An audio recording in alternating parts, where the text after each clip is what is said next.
E agora conta pra gente como é que foi a transição para a Culturama, porque eu já comentei com você, eu fiquei bem preocupado.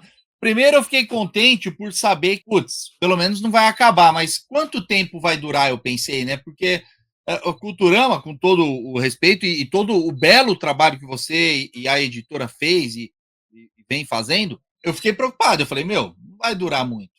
E eu fiquei muito surpreso que os gibis de extrema qualidade, preço barato, o respeito com o leitor antigo em manter a numeração antiga dentro ali, né, para quem é o colecionador antigo e tal, e o número novo na capa. Como é que foi esse processo? Quando abriu mão, a Culturama já chegou, já falou com você? Como é que foi o processo, cara? Então, primeiro a gente tem que contar uma coisa meio chatinha nessa história. A redação foi desligada numa redação de ou sete, que já não eram mais sete naquela época, eram cinco, foram desligados numa terça-feira. A gente conseguiu ainda botar a mão no nosso fundo de garantia, mas acho que na semana seguinte Abril pediu recuperação judicial. Naquela semana que a gente foi demitido, 300 pessoas foram demitidas no Grupo Abril. Essas 300 pessoas, ninguém recebeu nada, nem fundo de garantia, nem nada. Dessas 300 pessoas, 3 pessoas que tiraram a própria vida, pra você ter uma ideia. É. Porque você corta tudo, qual é a diferença? Você sabe qual é a diferença entre eu, você e o rapaz que dorme na rua? É um contra-cheque no final do mês. Exatamente. Aí eu fiquei meses nisso. Todo mundo falava para mim, vai ter uma próxima editora e ela vai pegar a Disney e vai te chamar. Eu nunca contei com isso. Então, eu comecei a dar meus pulos por fora. Eu nunca usei isso como uma opção, entendeu? Vou ficar sentado aqui esperando. Então, comecei a fazer outras coisas, ver outras coisas. Em novembro, a Culturama entrou em contato comigo, me convidou para um bate-papo. Era para ser um bate-papo num hotel de 20 minutos, a gente ficou 3 horas batendo papo. Era para dar só uma ajuda para eles. Eu falei, não, eu quero emprego. E eu já comecei como editor. E depois eu descobri, fiquei muito honrado, que foi a Disney que me recomendou, entendeu? Foi a Putz, própria cara, que Disney. bacana. E era um projeto muito ambicioso. Por que a Disney escolheu a Culturama? Porque ele tem um projeto de levar livros, revistas de atividades, revistas em quadrinhos para pontos que não vendem. Então, naquela época que eu tinha entrado, no ano anterior, a Culturama tinha vendido 3 milhões de livros sem entrar numa livraria. Vendia em posto de gasolina, vendia em farmácia, vendia em loja de decoração, em bazar. Então foi isso que a gente fez com os quadrinhos Disney durante 6 anos. E já vou me antecipar que você vai perguntar, então por que você saiu? O que acontece com editoras que trabalham com licenciamento, como a Panini, como a Culturama e como a Abril? Tudo que a gente paga ou é em dólar ou é em euro, entendeu? É quase como uma companhia aérea, que todos os custos dela é em dólar e euro e recebe em real. Então, elas são muito sensíveis às variações do câmbio. E no final do ano, teve uma grande variação do câmbio, a Culturama precisava de recursos para renovar o contrato e ela precisou cortar na própria carne. E eu era um dos principais executivos, um dos salários altos, eu fui. Mas queria te deixar aqui para todo mundo que está vendo. Continua quadrinho na Culturama, a equipe que está lá é espetacular e vai continuar fazendo um trabalho espetacular. As pessoas que estão lá, a equipe editorial, que eu chamo das minhas meninas, a minha chefe, é um trabalho espetacular. Eu vou parar de falar dela, senão eu começo a chorar aqui. Mas posso deixar tranquilo para qualquer leitor e colecionador Disney. É um trabalho lindo que elas fazem, vão continuar fazendo esse trabalho. E vou te falar uma coisa do fundo do coração. É até bom, lógico, ninguém quer ficar desempregado. Atenção, editores, se precisar de editor, estou aqui. Mas era bom, eu já estava começando a sentir que eu precisava me afastar dos quadrinhos Disney. Eu já estava 23 anos com isso. Começa a ficar muito com a tua cara, entendeu? E não é bom para isso. Precisa de gente nova, com novas ideias. E tá um pessoal jovem lá que vai fazer um trabalho bem legal. A Cultura tinha um negócio muito legal que era quadrinhos baratos, de qualidade acessível. E vou contar uma coisa, você vai ficar espantado. Criança e criança de classe baixa lê muito. Mas Cara, ela fica no celular. Fica no celular, mas ela lê, entendeu? Cara, você começar a contar do projeto, pra você ter uma ideia, A Abril tinha dois canais de venda, que eram bancas e assinaturas. Quando eu saí da Culturama, tinha 22 canais de venda, para você ter uma ideia. A banca só perdia para venda interna, venda no nosso site interno que nem tinha mais, venda de funcionários. A farmácia vende mais gibi do que a banca para a Culturama hoje. A Abril conseguia chegar em, vamos dizer, 80% do território brasileiro. Hoje a Culturama, com os seus fornecedores, chega a 100% do território nacional. Ah, mas eu não acho na banca. Cara, a banca acabou, desculpa te contar isso. Você ainda mora em São Paulo, é bom centro, mas do resto, não tem como você fazer uma operação tão cara e tão grande dependendo só de banca, entendeu? Eu vou fazer uma crítica à maioria das editoras, que é assim, o mercado de banca é um cadáver que está no chão e tem um monte de editor em volta olhando e falando, morreu, morreu mesmo, né? Eu acho que está morto. E ninguém faz nada. E a Culturama é a única que tinha um projeto sério de sair desse meio e tentar vender para outros lugares. Começou aí, a gente vai em feiras, está tendo a feira de papelaria, agora a gente está lá, vende papelaria, vende bazar. Por exemplo, as lojas União, que é de R$ 1,99, tem produtos da Panini porque a Culturama abriu um canal lá dentro, entendeu? Ela não vende, hoje ela não vende para consumidor final, a gente vende, eles vendem to B2B, que a gente fala para o cliente que E vai vender. aquelas caixas de pizza, aqueles negócios que vocês faziam lá, não tem mais? Não tem mais por uma série de fatores que não vamos entrar aqui, mas um pouco de culpa dos leitores. Eu acho que. Eu não Porque queria falar isso, mas. aquilo era um negócio bacana, né? Mas a comunidade hoje é muito tóxica, entendeu? Você toma porrada, porrada, porrada, uma hora você acaba. Ah, então tá Eu bom. sei Então que vocês não faz querem. parte do negócio. Faz parte do negócio. Eu já te contei uma vez, lembra? Sim, você me contou quando a gente bateu o papo lá. Aí é uma coisa que eu queria falar. Eu vejo muita gente nas redes sociais falando: as editoras de quadrinhos precisam aprender a conversar com o leitor. Tudo bem, e tem muito leitor que tem que aprender a falar com as editoras também. Concordo 100% com você, cara. Eu vi um vídeo no YouTube de um canal, eu fiquei tão pé da vida. Era a thumb da coisa era: chegou o ônibus tal da Panini, vamos ver quantos erros tem. Então. Cara, vai se danar, meu. Você jogar o trabalho de um monte de gente competente fora. É, Cara, o negócio tem 2.000 páginas. Erros acontecem, cara. Tem um cara por trás, você não sabe a condição, você não sabe o orçamento que ele tem para trabalhar, o tempo que ele tem, é. sabe? E faz essas coisas para ganhar like, sabe? Me machuca porque eu estou do outro lado, eu conheço as pessoas. Ninguém acorda de manhã falando, eu vou ferrar a vida do leitor hoje. Não, vamos pegar, o cara pegou, vamos ver o que tem de erro aqui. Ah, meu, É. aí é brincadeira, né? Porque se você for ver o seu serviço, eu for botar uma lupa, eu vou achar uns erros, entendeu?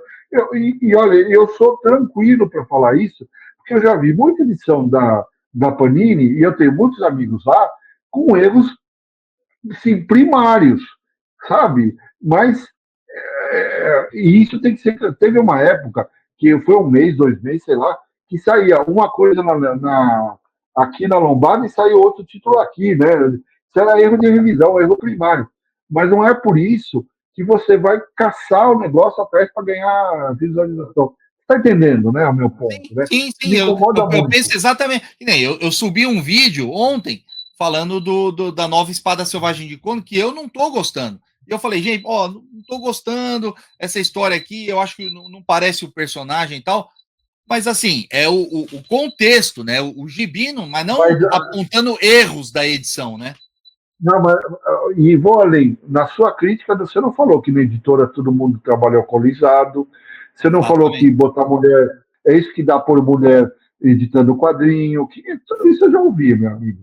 Que todo mundo deveria ser demitido. Esse é o nível de mensagem que a gente recebia. Mas vamos falar disso aqui.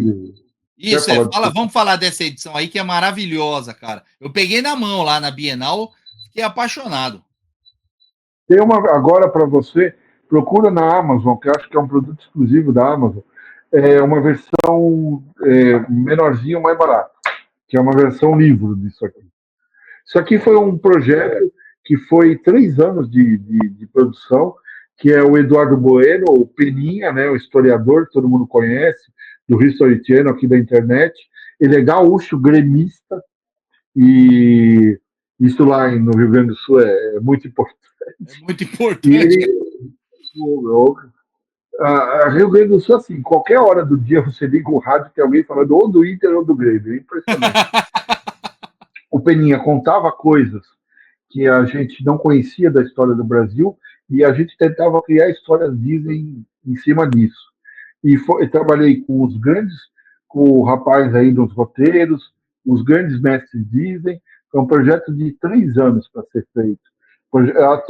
E ficou tão legal que a Disney do Brasil comprou acho que 100 exemplares para mandar para a Disney, para a diretoria da Walt Disney Company, lá nos Estados Unidos. Tem uma história sobre a Corrida do Ouro em Minas Gerais que teve, quando o Peninha me contou, e tinha um bandido que atacava e tudo mais, eu pensei na minha cabeça, cara, é Sete Homens e um Destino isso. Fiquei com aquilo na cabeça. E eu e o Leni, quando a gente trabalhava, eu comecei a escrever o roteiro e eu botava a trilha sonora do Leonardo Bernstein, dos Sete Homens e um Destino, ficou na minha cabeça. E eu mandei para o roteirista, falei, ouça essa música e veja o filme, trabalha. E a gente fez mais ou menos isso.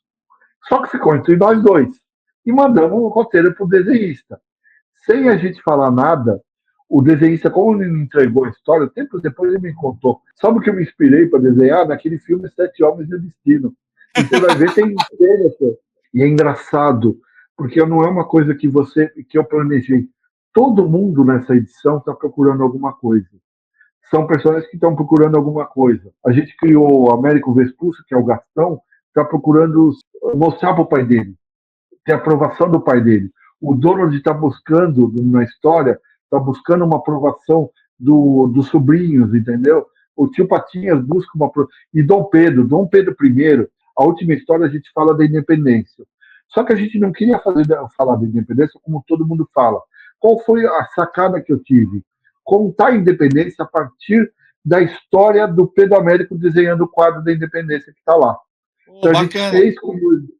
Essa é a história que a gente vai contando.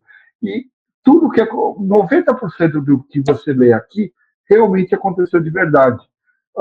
Dom Pedro tinha mania, como a gente mostra na história, de sair cavalgando por aí e não contar que era príncipe, para conhecer os públicos. Então a gente bolou toda uma história e tudo mais.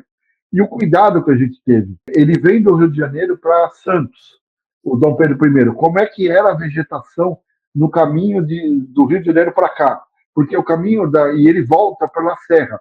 A vegetação na serra é diferente. Eu cheguei a tirar fotos e mandei para o Fernando da vegetação na serra para ele, Legal. porque era um tipo de verde diferente, entendeu? A fazenda que ele realmente parou naquelas fazendas. A fazenda que aparece na quadrinha é a fazenda real. Tem uma história que é o da Corrida do Ouro de Minas Gerais. Todos os cenários são baseados em ilustrações da época que existia, e lugares que existiam, entendeu? A gente teve assim, discussões longas com desenhistas e com o Peninha, por exemplo, qual era a estatura de Dom Pedro I? Aí a gente pegava a estatura dele e pensava, o Mickey é um cara com estatura baixa, tanto que o João Bafo de Onças vive chamando ele de baixinho, não é?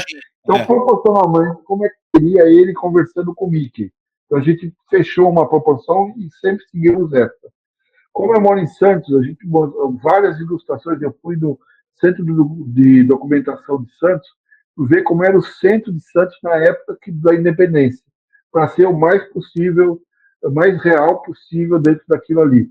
Que todas as histórias do Zé que eu escrevi, o título tem referências a episódios da série clássica de Jornada das Estrelas.